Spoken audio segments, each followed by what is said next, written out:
Welcome, everyone. I'm Dot Maver with the Global Silent Minute. It is a joy to serve as moderator for this panel discussion following that powerful, timely, and thought-provoking film.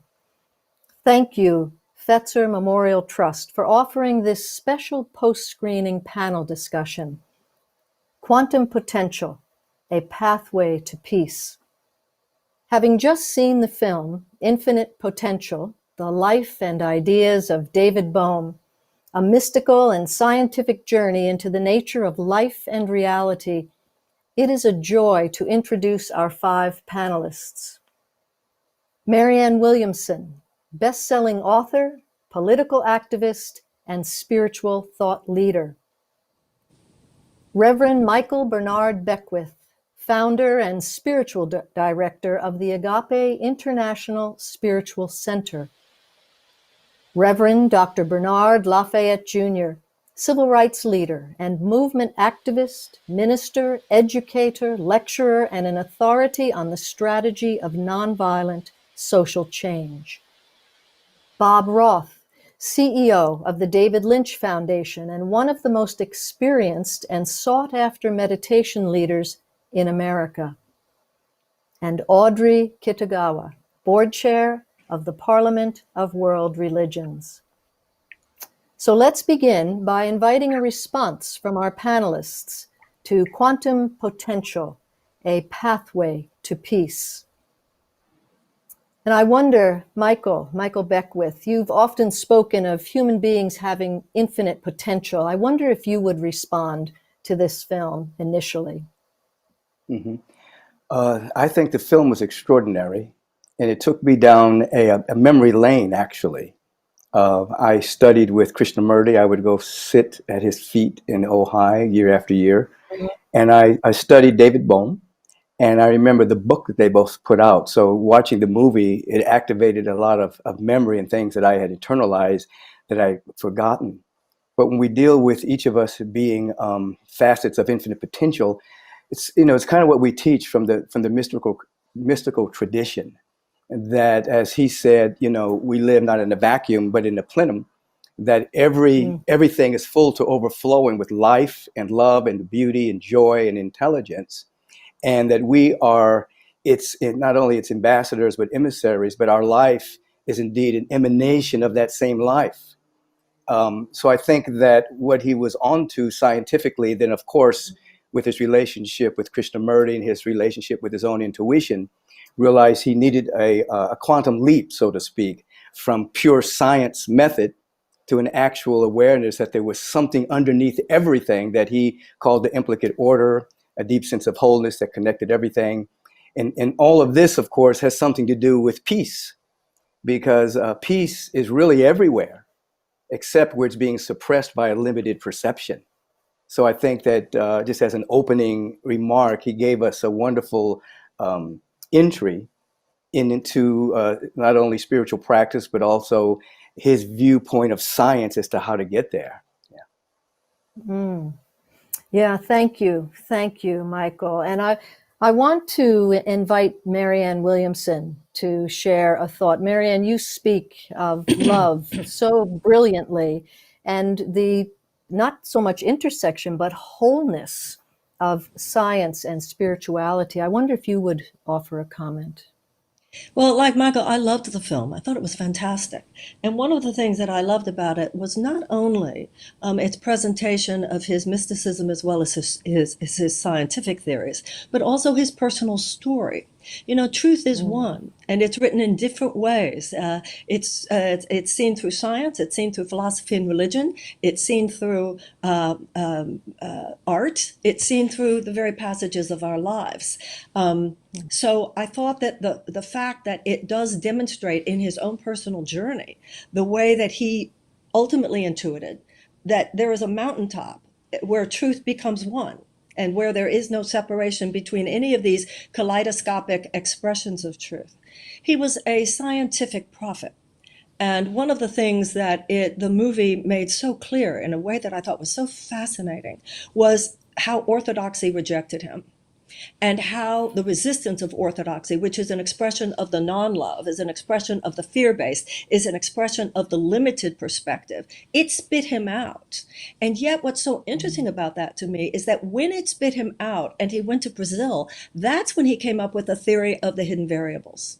So the truth kept marching on. And I think that's interesting about the whole quantum theory, that there were no limits in the world that could stop his prophetic unfoldment. He kept talking about the prophetic unfoldment. And so even though in the explicit order, there was an effort to stop him, in the implicate order, there was nothing that could stop him. He just kept being led. I know it was personally painful, but the fact that, I mean, you could only imagine, I mean, I thought the movie was really great in demonstrating for him to be as spit out by his colleagues, spit out by his tribe. But one can't help but think that was necessary, because that's what he had to come to see. Orthodoxy is wrong.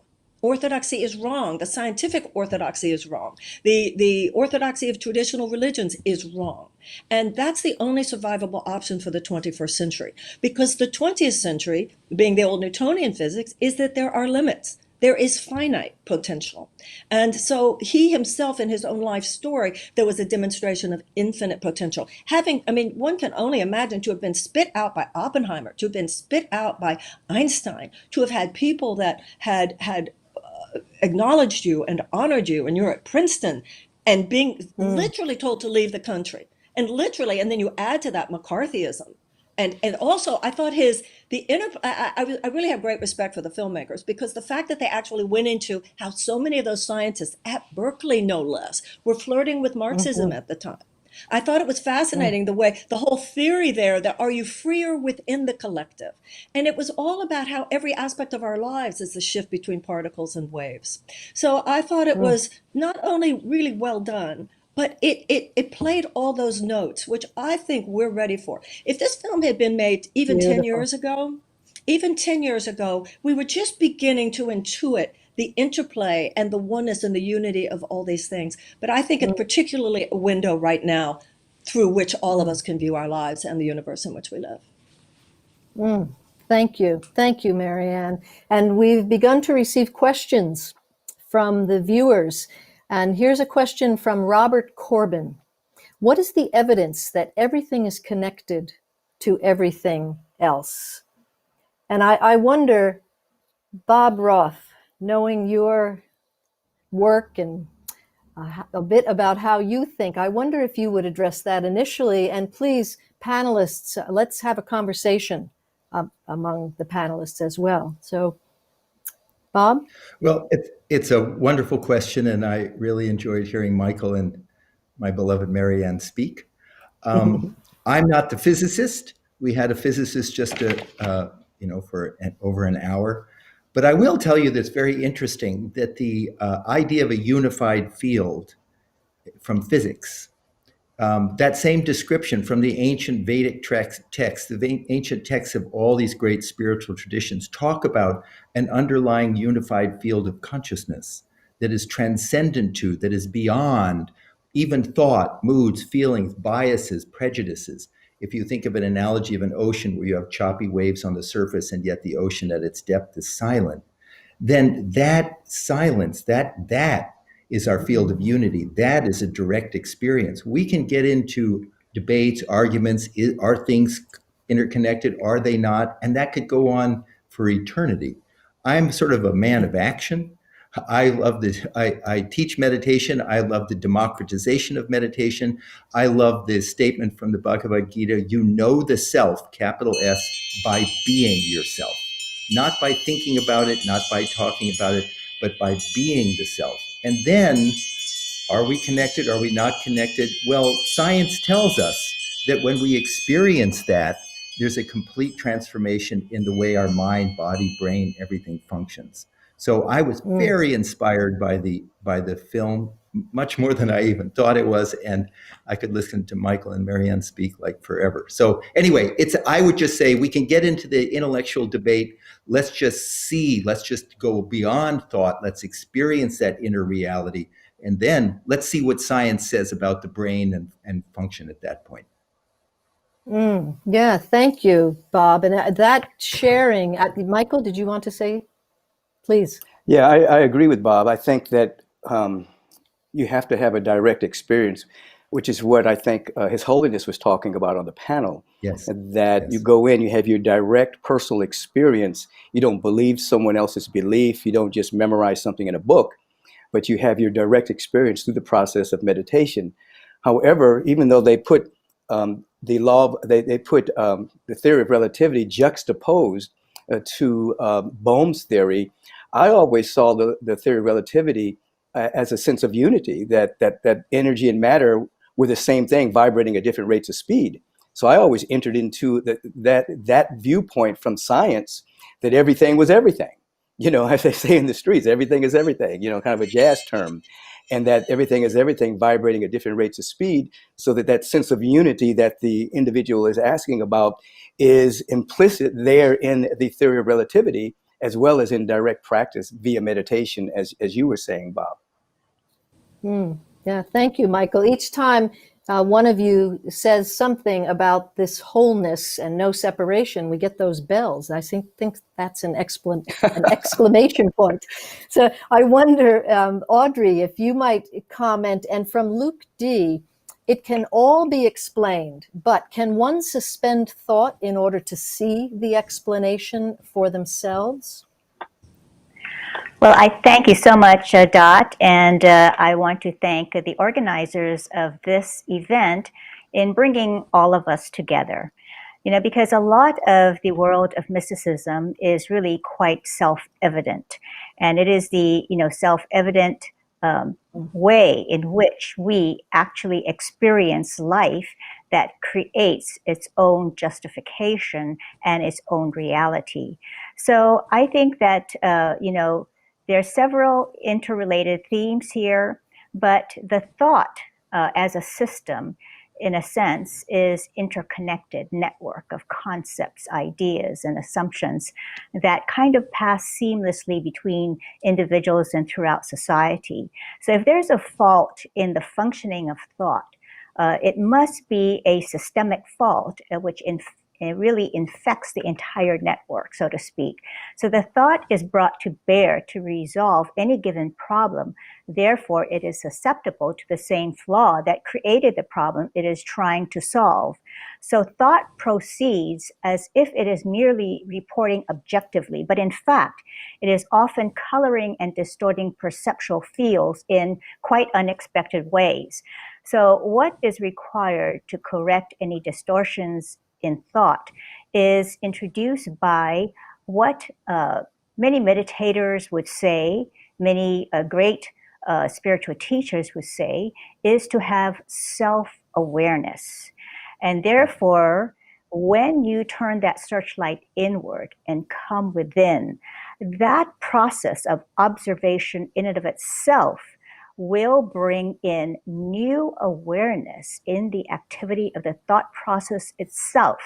And that such an awareness would represent a kind of psychological kinesthesiology that would enable the possibility of perceiving and correcting the unintended consequences of the thinking process itself. So this is why I think the great teachers ask us to come into that sacred space of silence so that we can have that reflective moment in the silence where we can actually see what corrections need to be made. And this is the ceaseless, fearless self-examination process that we must undergo to correct any kind of systemic flaws in the process of our thinking. Now, thought in and of itself has structure, and it is form and structure arising and disappearing, arising and disappearing in milliseconds. And in that sense, thought itself must go back to dust, just as a physical body must go back to dust. And so we have to be able to actually perceive and go beyond the thought process itself. So my beloved spiritual mother said to me, no mind is God mind. So that is actually a cessation of the thought process itself. It is a silence between the thoughts that becomes very powerful. And she also said, in the silence, in the stillness is the power of God. And therein is that unified field of consciousness, which, David Bohm, in his sacred journey of discovery and searching, had come to try to explain in scientific terms, in the quantum theory. Thank you. Thank you, Audrey. And I wish to call Reverend Dr. Bernard LaFayette's voice into the field here. And I have to say, a favorite quote about you, sir, is he never stopped believing in the future. And as we hear the panelists speak, initially, it seems you have a deep understanding that energy follows thought. So will you please comment? Well, thank you very much. And I'm very appreciative of the opportunity to share this panel with so many brilliant people. I was wondering, why did you pick me to be on the panel? I was just enthralled with the film, and it brought so many things together for me. And I want to say that being a student of Martin Luther King and Jim Lawson, that I think about the sixth principle of nonviolence is that the moral arc of the universe is long, but it bends towards justice. You don't know how long it will take to accomplish certain goals in life, but it's the process that gives you all of the accomplishment. That in each step, the goal that you're trying to reach is reflected. So it's not the end, it's not reaching the goal, but it's the steps that one takes towards the goal. And that becomes the life that we're talking about, that Andre was talking about, the life. So I often think of the fact that in our practical sense, when we meet people and we encounter them, we have to sometimes wonder, how do they perceive life? Because the way people are treated, for example, by leaders and stuff like that, and I don't want to get into any local, national politics and stuff like that, but I do want to say that we must appreciate the fact that people behave towards others based on their perceptions. And when we in the movement, for example, were attacked, one of the things we tried to search for is the eyes of our attacker, because we needed to find out if it was possible for us to perceive. And perceive means that you are able to see through the eyes of your opponent how you look to them. Wow. And so therefore you're searching for their eyes. And I have had this experiment many times, that sometimes you can speak in silence. You're so right. Sometimes you can say so much by being silent. It becomes just deafening, your silence itself. When we think about the honeybee, and if we simply look at the honeybee as something that might sting us, and people try to kill honeybee, but don't do that around a bear, because you see, the honeybee is the one that makes the honey. The bear can't make the honey. And if a bear catches you trying to kill a honeybee, you're in trouble. So you must understand the relationship between them. And I want to just exploit this opportunity and say that the person in charge of the bees, okay, you know who she is, right? That's right. Okay. Yes, thank you. And so, Thank you. so we want to keep that in mind, that Yes, everything is related, and what we have to do is discover those relationships. Final word: contingencies of reinforcement. yeah. Thank you. Thank you, Reverend Bernard. Yeah, and Marianne, I want to add a question to that as you speak from Ken Cochran. Can someone define interconnectedness? And please respond. Well, I'm glad that question, because I want to go back to what the movie was actually about. So Bohm said that he thought that science should be used for the betterment of humanity. And one of the things that we have seen that the 20th century definitely has shown us, and the 21st century is also showing us, science, as the Course in Miracles says, everything in the world is holy or unholy, depending on the purposes that we use it for. Technology can be used for very soulless, loveless purposes. What Bohm was doing that was so much the use of love is that he was showing, as they told us in the film, that what we see with our physical senses is just a shallow illusion on top of a deeper reality. So on the level of the shallow illusion that is evidenced by our physical senses, we seem disconnected. Your body is over here, my body is over here. There's all the space between us. But the whole point of what he was showing, the implicate order, is that underneath all this, or as Bob was talking about, if you go deep enough beneath the turbulence, there is a place where there is no separation between us. It is all interconnected, which once again not only has to do with the interconnectedness of people, but even, as I was saying before, what I thought was so fascinating in his life, the interconnectedness of the science with the ultimately the religious perspective, and even his own personal story. This does have to do with developing the infinite potential for peace on earth. As long as we think you're black, you're white, you're gay, you're straight, you're Muslim, you're Jewish, you're Christian, you're American, you're African, you're Chinese, you're European, we are doomed. Talk about limits. The scientific issue, and I think for us, or at least the spiritual issue, the issue, which means if it's an issue in any area, it's every area, those fields of limitations ultimately lead to the limits for the possibilities of life on earth. And when we recognize, and right now, one of the most important ones is the interconnectedness between us and the earth. If we continue, and it's all in this movie, was about how you perceive, if we only perceive the earth as something there for our utilitarian purposes, i.e. the use of fossil fuels, it's going to be over. Ultimately, what you do to the earth, you are doing to yourself. Ultimately, what we are doing to others, we are doing to ourselves. And how ironic that the very technological tools or scientific discoveries that enable us to see our interconnectedness also enable us to see, to kill each other with the modes of global destruction. And one other thing I'd like to end with there, and then I know Bobby wants to speak.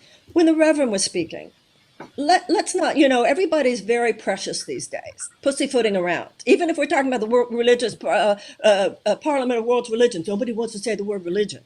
But I think we should not pussyfoot around so much the world of religion, because I'm a Jew myself, but I know enough about religion to know another expression of this is the mind of Jesus, is the mind of Buddha, is Lao Tzu. So when the Reverend was talking about the moral arc of the universe is long, but it bends towards justice, that's the same thing as the story of his life. It bent towards that place. How incredible was it that his last words were to his wife, I think I'm on the brink of something extraordinary, his death, the complete dissolution of all ultimate limits. He was on the brink of something extraordinary.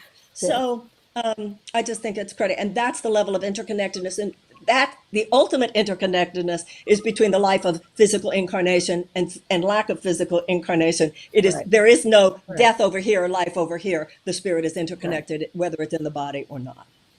Right. Thank you. And Bob, you want to share something? Well, I'd like to let Michael, and then I'll talk after. Oh no, go right ahead. Okay. Go ahead. Okay. I think what's most interesting is, again, I keep going back to the experience. In the film, they talked about, the proposal that there's a single system where separation doesn't exist, and wholeness and consciousness. And again, every religion, every philosophical tradition has the knowledge is there over and over and over again.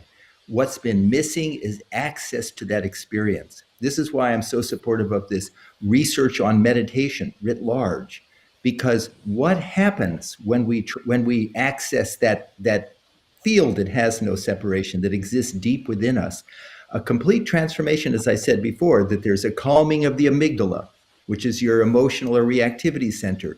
Your prefrontal cortex comes back online, which is your rational filter against impulsive decisions. There's a significant reduction in cortisol, which is our stress hormone. There's an increase in serotonin, which is our well-being and happiness neurotransmitter. Why is that relevant?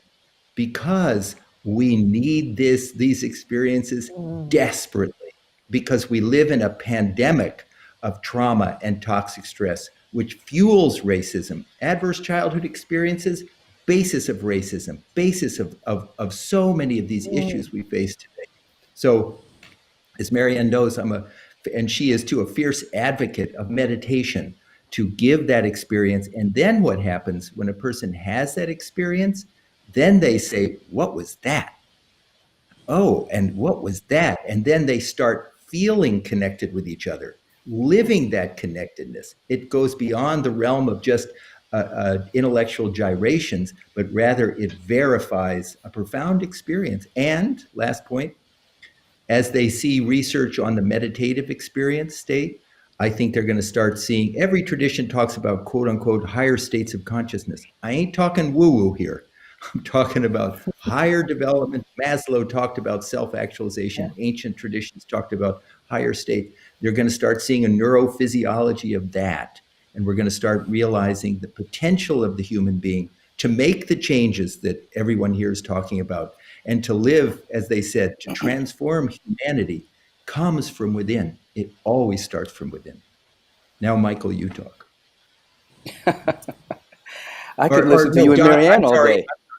No, I'm sorry. Yeah, I'm sorry. that's fine, Bob. Thank you. I shouldn't play moderator. I'm sorry. That's quite all right. But I do want to insert another question, Michael, as you respond, and then perhaps include this from Rob McMurray, wondering about the separateness created by the COVID pandemic. Well, I think that the virus of fear is greater than the COVID virus.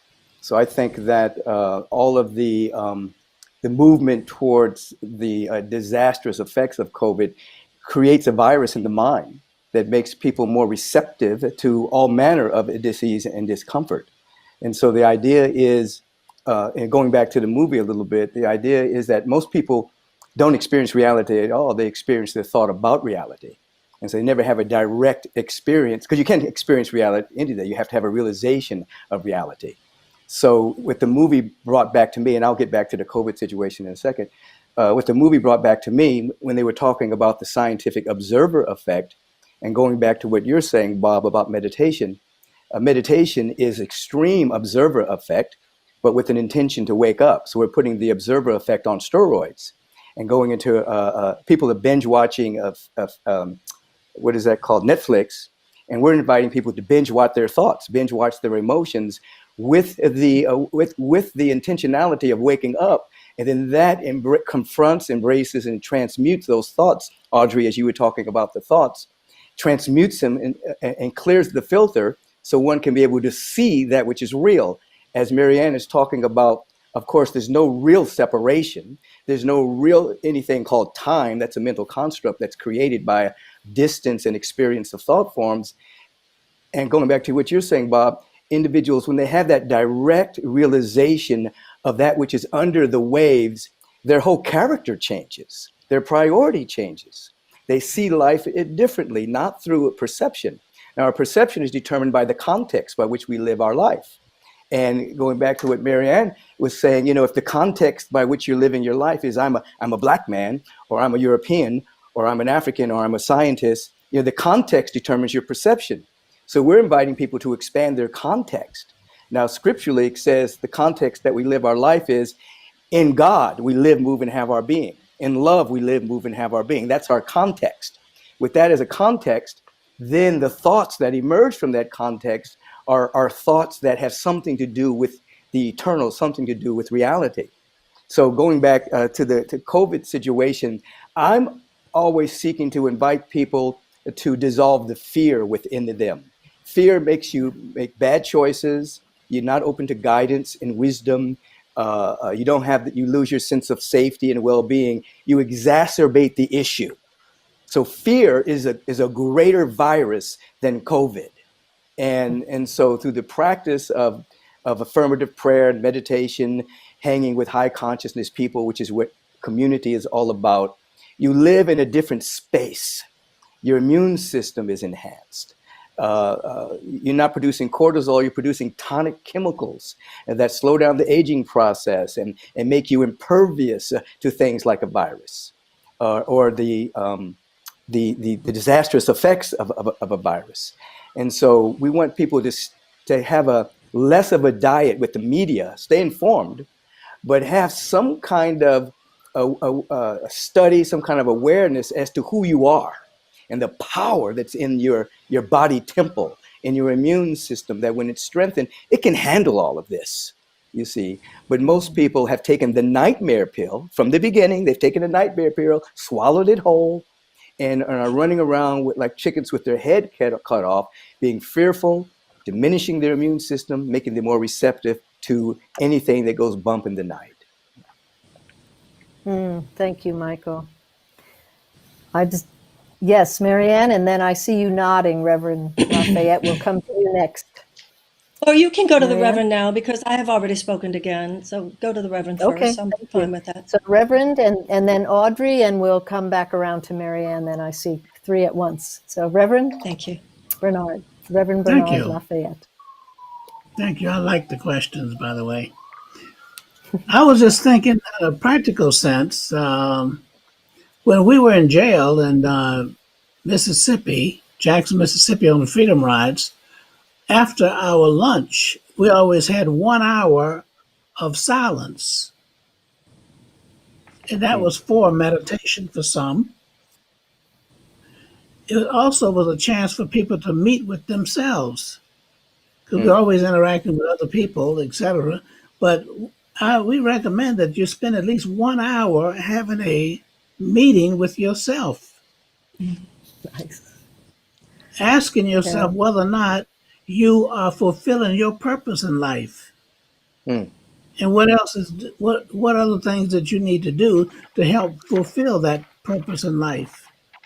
The other reason we had 1 hour after lunch was because we needed to digest our food. And actually, when you eat, okay, your blood actually goes to your stomach in order to help digest your food. So you needed to wait, okay, at least an hour before you start trying to function again. So I think that these things come together and they also have purpose and they are very much related. And I think that it's important. And what I really like about that book and everything, movie and everything else, never give up. Yes. Never Yes. give Never. in, and you'll never give out. Thank you. Thank you, Reverend. And I want to say that your comments on silence brought a smile. Silence is truly, it gives another twist on silence is a power greater than we know. Thank you. And Audrey, you had a comment.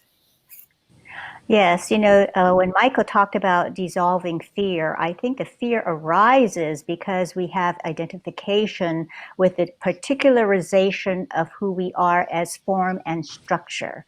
So it necessarily seems to separate us from the whole and our understanding from the whole. So suddenly the preservation of myself, my ideas, what I own, what I think comprises me, is based upon preserving this identity and particularized self. So Maharaj Nisargadatta would say that this is the food body, the form and structure is the food body, but we are loath to give up our ability to be free, to do as we wish, to preserve and protect this individual identity. So David Bohm suggested in his plasma in metal theory that the individual can experience freedom in the collective. And when we talk about COVID-19 and the collective experience that we are all going through right now, and the fact that we also live in society and in community, so to the extent we participate in the collective, one can experience freedom. So that is a very, wonderful idea that he is bringing to us. That, on one level, I would say that it is a process of being together that allows us to start deconstructing harmful ways of rigidified and calcified thinking and moving beyond the insularity of perception created by our own life experiences, and give ourselves an opportunity to be informed by other people's life experiences and really appreciating the fullness and richness of their lives. That helps us to grow and create a willingness to learn more. So this speaks to the dilation of the insularity of our lens of individuation to the dilation of the global lens to take into consideration the wider community. And over the years, we learned that, really, when we have this being together and sharing each other's presence with each other, learning about each other, that we really learned that we are more alike than we are different. And in the diversity, in and of itself, provides this opportunity for us to expand and grow. And I had a wonderful friend who was a nuclear quantum physicist by the name of Dr. Hans Peter Duhr. God rest his soul, he's no longer with us. But he wrote this wonderful Potsdam Manifesto.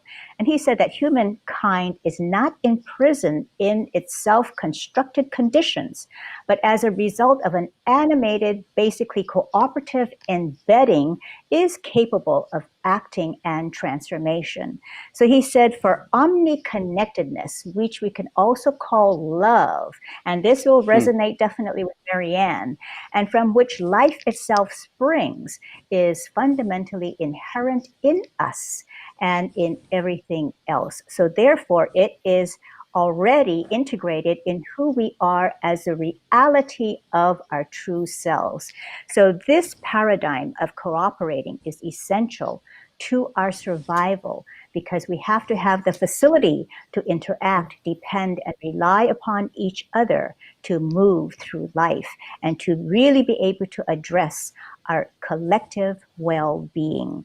And so this being together is the, wonderful way in which we can dissolve fear and to drop the personalized identification to be in community. And therein, if we follow David Bohm's plasma in metal theory, it is being in the collective that we can find our freedom. I'm just going to take a breath and let that sink in. Thank you, Audrey. And Marianne, over to you. Thank you. Well, as Audrey was saying, enlightenment is a shift in our own sense of identification, from body identification to spirit identification. But it's very important that we realize this does not just mean form to formlessness. It also means the emotional consequence of staying in the realm of form only. The emotional consequence of separation is fear. In the Course in Miracles, it says, you are like waves in the ocean, thinking you're separate from other waves. If I think I'm separate from other waves, how could I not feel terrified that the ocean will overwhelm me? But if I realize there's no place where one wave stops and another wave starts, I'm part of the ocean. I'm part of that collective, and that's where I can find peace within myself and be out of that sense of connectivity with the rest of the ocean. That is the only place where I can feel love. The one place where I have some discomfort, even with conversations like we're having today, is that we are not including a moral element. And I think that's absolutely essential. And I think that David Bohm, in his own way, was saying that science must be used for the betterment of humanity. Even with some of the conversations that we had, and Bobby, I'm a meditator. Michael, I agree with you guys. Meditation. But we have, especially people like you and me, Dave, Michael, and Bob, we have to deal with the fact that many meditators we know are supporting a Right. fascist president right now. Many meditators we know are into this QAnon nonsense, even in Fairfield. So it has to be more than oneness with self. It has to be oneness with others. I find myself saying to a lot of people, Jesus didn't come to the earth to say, love yourself. He said, come to the earth to love one another. And I think that it is so important that we recognize not only that we are interconnected, but that you and I as people have to make a conscious decision to extend ourselves. It's not enough to know I'm one with you. I'm one with you doesn't mean anything unless I ask you how you are today. I'm one with you doesn't mean anything unless I care about your suffering. Knowing, I mean, there are too many people who know that I'm one with you and act cruelly. So I think it's important that we remember that the science is a means to an end, and that ultimately the end is the intentionality and the consciousness and the proactivity of our own hearts in the direction of love. I would just say one thing. I agree with you, and then turn it over to Michael if he has something to say. And that is, Marianne, I believe meditation is a tool in the toolbox. I think it's been a missing tool, and people have been doing all the other stuff, trying and praying and wishing and hoping and all that on a surface. But it is a tool, an important tool in an integrated approach to life and living, and all those moral and ethical ideas and just affirmations have to be also incorporated in life.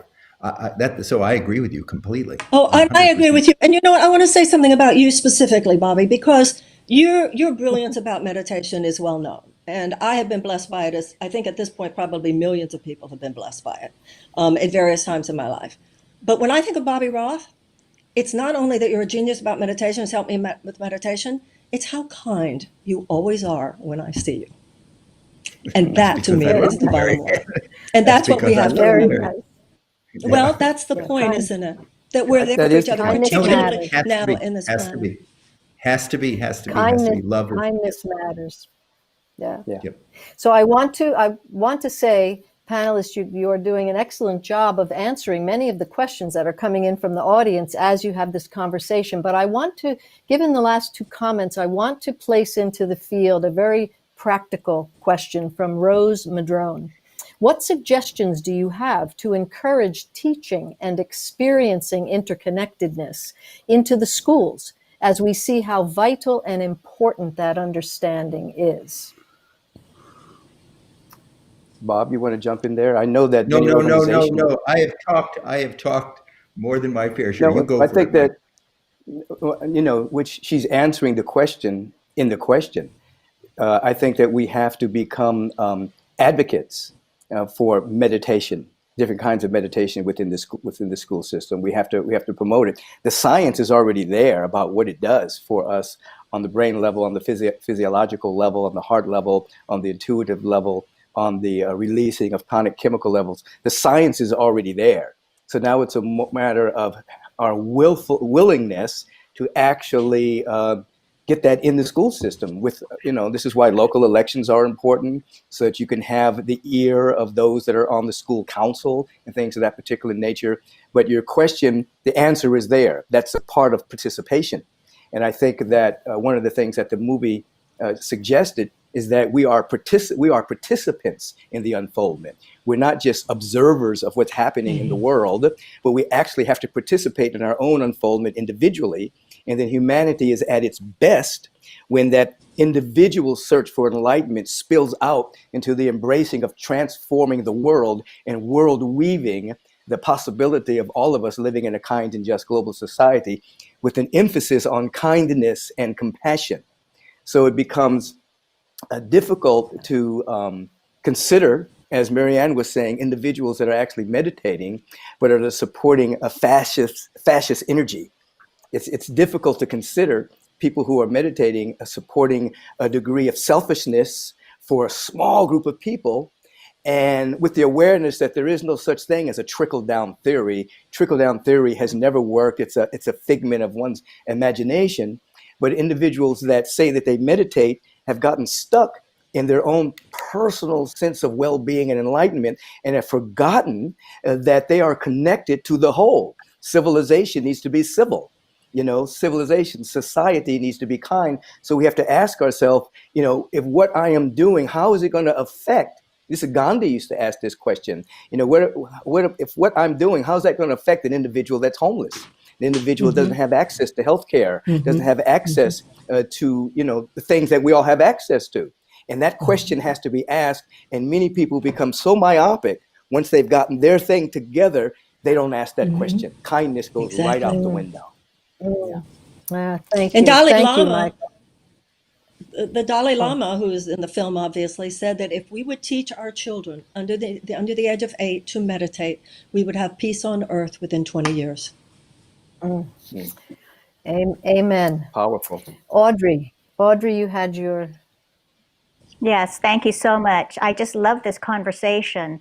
And, you know, if we're all interconnected, then we really want to be mindful of what we are putting out into the world, because what we do has impact on the whole, of which we are an inseparable part.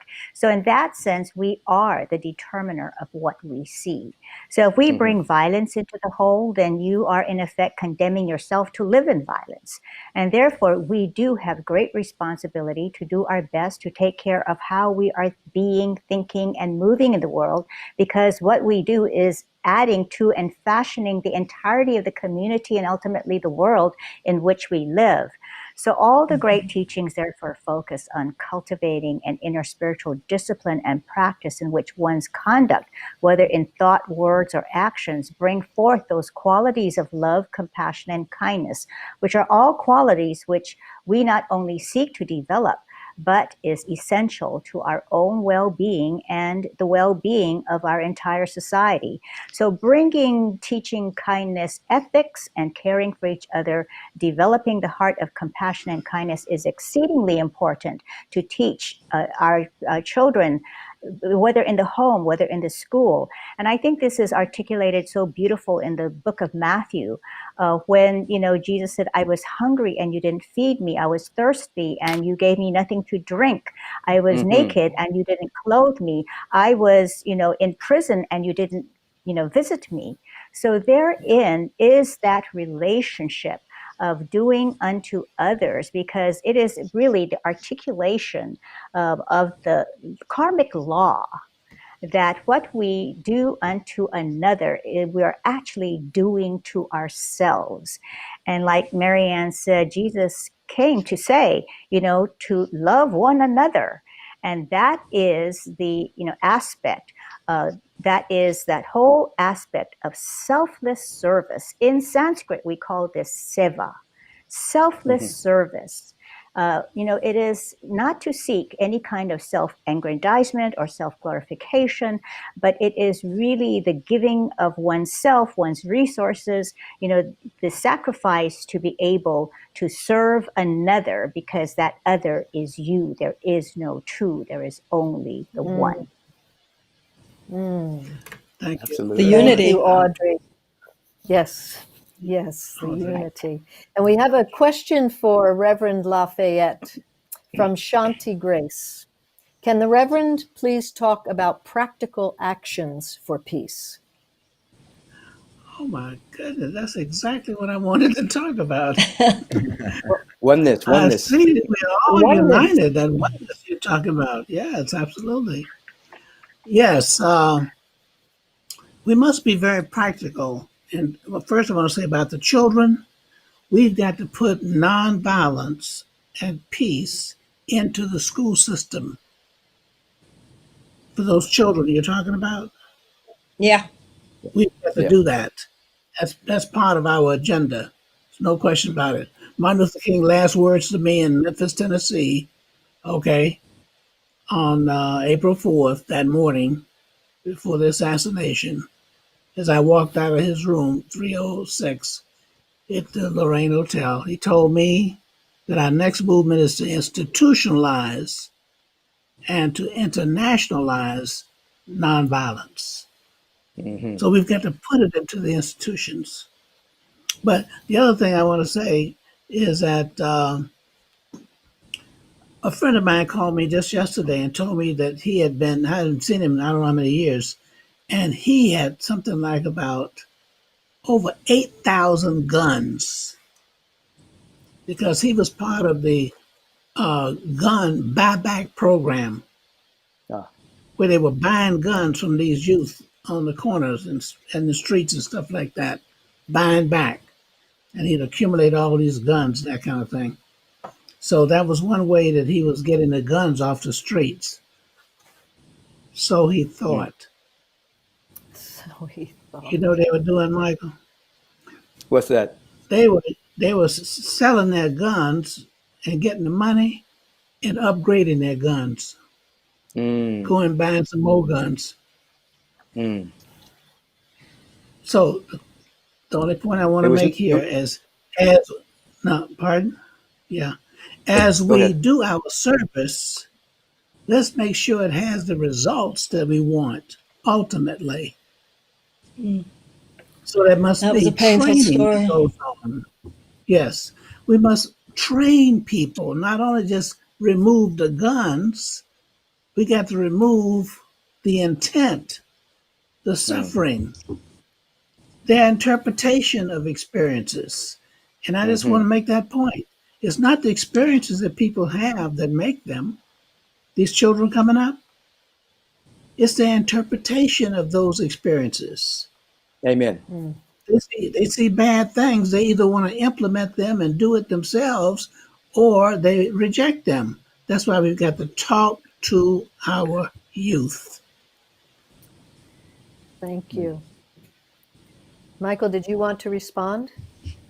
Well, he said a lot there. You know, the interpretation of our experience is the basis of the inner work that we do. Everyone has egregious, terrible experiences.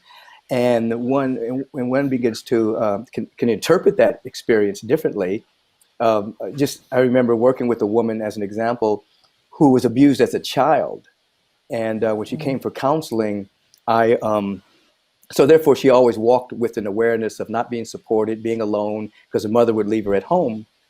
And then one day, as I was praying for her, she had a spontaneous memory of herself as a child. This is just an example. And when she walked into that room that she was normally alone, she saw that she was surrounded by this angelic presence that was always with her during the horrible experience. When she came out of this prayer, it affected her life. The experience didn't change, but the interpretation changed. She realized she was never alone, that there was something always on her side, and her life, the arc of her life changed, and she went from success to greater success. So the Reverend Bernard LaFayette saying we must teach people to interpret their experience different is very, very important. And it's a hallmark to spiritual transformation, because bad things happen, but how we interpret it and how we grow from it is something totally different. Something else I wanted to say is in watching the movie, what came to me was something that I call a conscious naivete. And that is, we're asked to be world weavers. We're asked to be transformers of the world, not just observing history, but to be makers of history. And to be makers of history, we have to have conscious naivete. That is, we have to be naive enough to think we can make a difference. The alternative to that is resignation. I resign to the status quo. I resign to business as usual. We can't make any difference. There's nothing heroic at all about resigning to things as they are, but to embrace a conscious naivete that we really can make a difference, then opens us up to inspiration, opens us up to guidance, opens us up to spontaneous goodness, opens us up to the order of the universe ordering our steps and things happening that we can't even imagine that they're happening. But because we are consciously naive, we become a vessel for the miracle to take place, for something to happen. And I think this is what we're invited. I think David Bohm moved us into a space of being consciously naive. As Marianne reminded us, he was alone on an island by himself. Colleagues kicked him out. And there he had some of his greatest revelations that would impact the rest of us for all eternity, so to speak. So conscious naivete and the working of reinterpreting our experiences, I think, is very important. I'm going to invite Marianne to respond, and then we are heading towards a close. So go ahead, Marianne. Michael, and I think the Reverend as well, Lafayette, we're talking about the issue of reinterpreting our experience. I think, particularly for our generation and our generation of seekers, not only is it interpreting our experience differently, but making a conscious decision how we will behave. We need more emotional and spiritual discipline. Everybody is wounded, but we, like Michael was saying, we've all had something in our past. Look at Bone, how he was rejected by his father, how he was rejected by his colleagues. He could have just said, I'm done. I've been too abused by people. He continued Right. with his dharma, as it were. And I think all of us have to intend to say, yes, I have been wounded, but I don't have to act from my wound. And I believe that nonviolence involves that, as I understand. And I think what Dr. King said to you, I'm really blown away, Reverend, when you said you were at the Lorraine Motel that day on April 4th.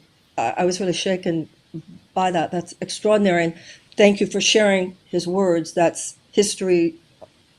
That was very profound. Thank you for that. But the issue of nonviolence, too many people in our world today, I'm so traumatized by everything that's happening.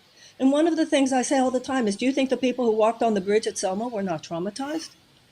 They didn't know if they were going to bring the guns out, the hoses out, the dogs out. You think the suffragettes who were in jail and because the conditions were so terrible that they went on a hunger strike, and the men in the prison came into their cells and put metal contraptions over their throats to force feed them. So I think once we reinterpret, then we make a decision. Nonviolence is a decision. We're all triggered right now. We're all triggered. But you still have a decision to make. There's a spiritual adulthood that I feel is involved in the times in which we live. Yes. Maturity. There's a Thank level you. of personal maturity. And one other thing, when you talk about the naivete, because what faith is, one of the things it talked about in the film was time doesn't exist, so the future's already happened. So it's a conscious naivete, but it's also a conscious knowing. Yes. And that goes back to Reverend Lafayette. The moral arc is long, but a bit toward justice. The crucifixion was followed by the resurrection. It's already, it is done. The slavery in Egypt was followed by the promised land. It's already done. I'm just here living it. Exactly. Thank you. Can I jump? Can I jump in on I'm that with both her? naive and more sophisticated than you have any idea. You can, Michael, and will you Just very please quickly. tag on and go ahead and tag on a closing comment. The progression of the universe is based on synergy and emergence. We live in a field of infinite potential. And as Marianne was saying, the future, there's no time. So it's already done. We're surrounded by perfect spiritual ideas waiting to emerge. We're not going to create them. But when the condition is right, emergence takes place and it can't be stopped. When a rose bush comes out of a seed, that seed didn't create the rose bush, it emerged from the seed. And so we're all seeking to be the right conditions for the emergence of what's already here, but we can't see because our perception is too limited. So all of our spiritual practice is about emergence individually and collectively as a society, and collectively as the entire cosmos is in the vibration of emergence. So I just wanted to just jump in there with you, Marianne. I'm getting enthused. Yeah. I'm waking up after 3 services. We've been doing this for years, and we will continue. Yes. So I know we are heading to the end of our time together, and I want to invite closing remarks from our panelists as we thank all of our viewers and who are participating with us in this discussion. And Bob, I know you wanted to make a comment. So if you want to make a comment, and then will you initiate the closing comments, please? Sure. Water puts out fire. If the fire is too large, you need more water. It's not the fault of the water, it's how large the fire has grown. And so I feel like for the longest time with meditation, I felt this pinch of the limitations of meditation. How do we bring this to everyone who would want to have access to it? And we've come upon a realization. We're doing it through the healthcare system. Through the healthcare system, it's going to go to 330 million people. We are now treating the meditation as if it is the development of a new medicine, putting it through the 3 phases of research, phase 1, phase 2, and now phase 3 clinical trials. We're doing one with veterans where we're in 9 VA hospitals, all over the country. It's being, designed by the VA. When that study is completed, we're working in Washington, D.C. to leverage it so that it gets approval. That means 18 million veterans with post-traumatic stress will have access for free to meditation. Same thing we're going to do with there's 103 million people with high blood pressure or anxiety. What is this? What meditation is, people going through any door, you pull one leg on a chair, oh, I have high blood pressure. But what happens? Wholeness. What happens? Love. What happens? Integration. Is it the one solution to all problems? Of course not. Is it a foundational solution to all problems? I could cry. You betcha. And I am so grateful to Bruce Fetzer, to the Fetzer Memorial Trust. Bruce is a fabulous person. Peter, Dot, I really have been honored to be part of this session. Thank you. Thank you, Bob. I wonder, Audrey, can we go to you for closing remarks, please? Yes, thank you so much for this wonderful opportunity to be able to share this inspiring film and to really understand that what the quantum world provides to us in quantum physics invites us to be the participator in that emerging world. And it has tremendous spiritual implications that each one of us is a co-producer of the world, of a possible future.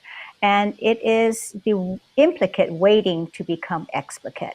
And it proves the existence of the quantum potential, first evidence of the interconnectedness of the physical universe at this deep fundamental level.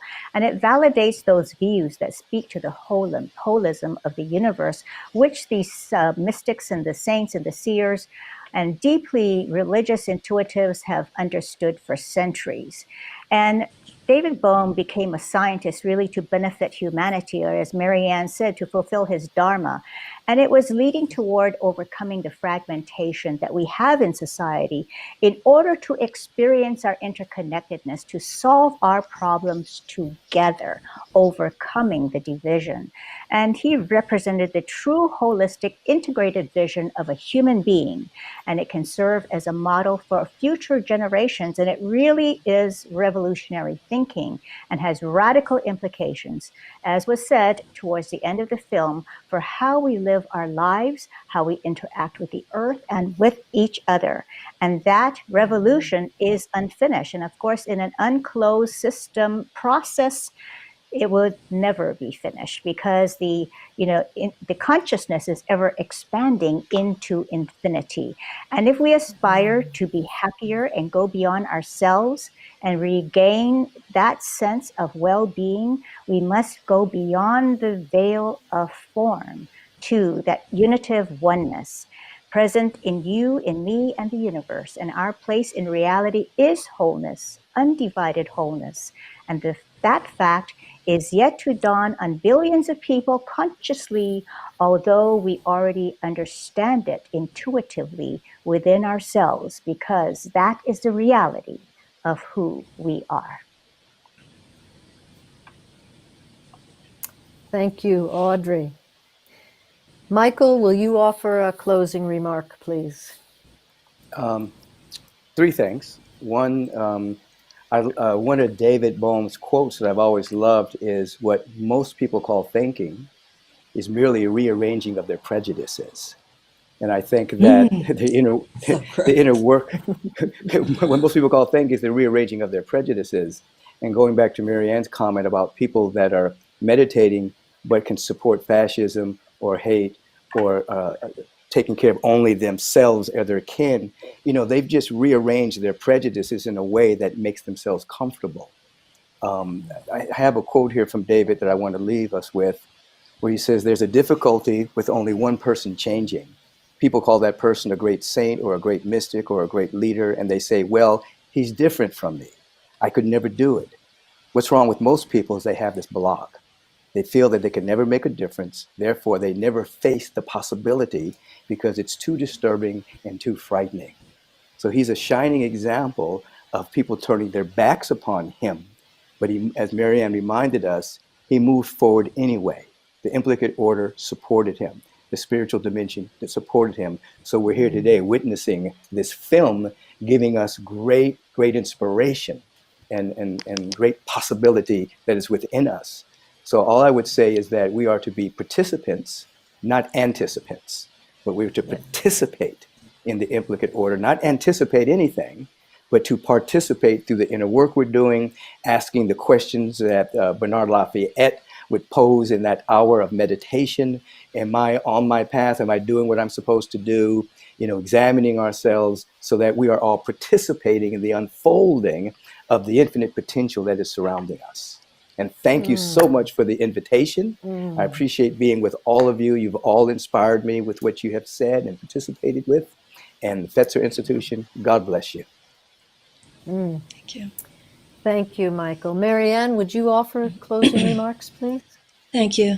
I think the film was wonderful, as I said before, and I hope all of you who are watching the film, have watched it tonight, will consider sending the link to other people that you know. Bobby talked tonight about how important it is when more people share meditation, when more people share ideas. The Course in Miracles says ideas grow stronger when they are shared.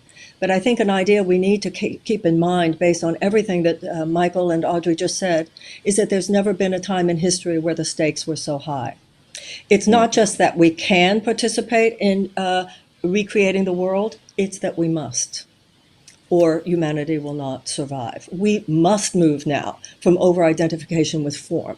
As the movie said, science is simply proving what mystics and great avatars, religious and spiritual voices have intuited for centuries and millennia. Buddha said over-identification with the world of form, or Maya, is illusion, and that grasping and over-attachment to that causes human suffering. Energy expands, the suffering is expanding, and in ways that were covered in this film. It's not an accident that Oppenheimer, his relationship to the nuclear bomb. Right. I mean, this is fact. I mean, it's all there. There's so much in that movie. So I believe at this point, not only that we can, but that we must.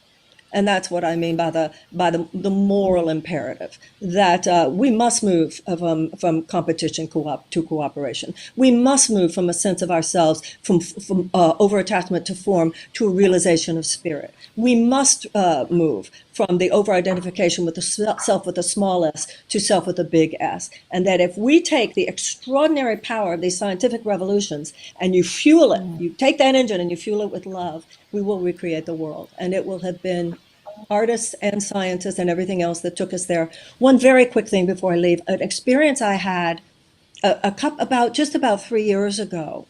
There was a painting that they just discovered in the last few years by Leonardo da Vinci. They didn't know that it existed. I think there have been questions about it, but finally it was authenticated. It's called Salvator Mundi, and it's a picture of Jesus, and he's there, and his fingers are up, and he's holding the globe. And it had been sold. At that time, we didn't know who it had been sold to. But it was at Christie's in New York, and a girlfriend of mine said, Marianne, my sister works there. You can come and you can see it if you want. They rushed me in. She said, you got to go quick because they're taking it out. And when I stood in front of this painting, it took my breath away. Leonardo da Vinci went somewhere. The word portal has been used. The word portal was used in the film. That painting was not just a painting. In this painting, the painting of Jesus, I saw two things: infinite tenderness and infinite power. I saw in this painting, it was a portal to see the power of God as infinite tenderness and infinite power. Later in the day, I learned that it had been revealed who bought the painting for however many multi-millions. That Crown Prince of Saudi Arabia. Wow. My first thought was, oh my God, that's the last person I would want to have that painting. Then I thought about the implicate order, and I thought, of course, that's who needs the painting. The Course in Miracles says the holiest fate on earth is where an ancient hatred has become a present love. And that's what we're talking about, a world of hatred turning into a world of love. Thank you very, very much for letting me be here. Thank you, Marianne. Thank you. And we invite Reverend LaFayette to offer final closing remarks, please. My closing remarks, besides being very grateful to have this opportunity to share with you, is just one simple statement, and that is, the training of leadership in nonviolence is the key to empowering the movement for social change. That training makes all the difference in the world. Simple example, we train elementary kids up in Rhode Island elementary school. And the children have what they call a recess, like they do in a lot of schools. And this was some years ago, many years ago. And when the kids got out on the playground, invariably two boys would get into a fight out there. Mm. After we took them through the training, we got a report back that after the recess, when the recess was going on, there was a fight that started out there among these boys. And a little 6-year-old girl, a little white girl, got all the rest of the students to form a circle and hold hands and made a circle around the boys who were fighting. And they started singing the national anthem. Now, it's not impossible to fight while the national anthem, but it's difficult, So, as a result of her actions, the boys themselves joined the circle and were holding hands. Rather than fist fighting, they were squeezing each other's hands while they sang Beautiful. the national anthem. So we must find those things that relate to each other. But this girl, the children come up with creative ideas once we give them the basic philosophy and the concepts to deal. And it was a girl. It was a girl. Thank you. Yes, it was a girl. That's why I'm on my medication, because I know things going to change now. Thank you, Reverend Lafayette. And a heartfelt thank you to all of our panelists in this event. Thank you so much for a very spirited, informative, and inspiring conversation.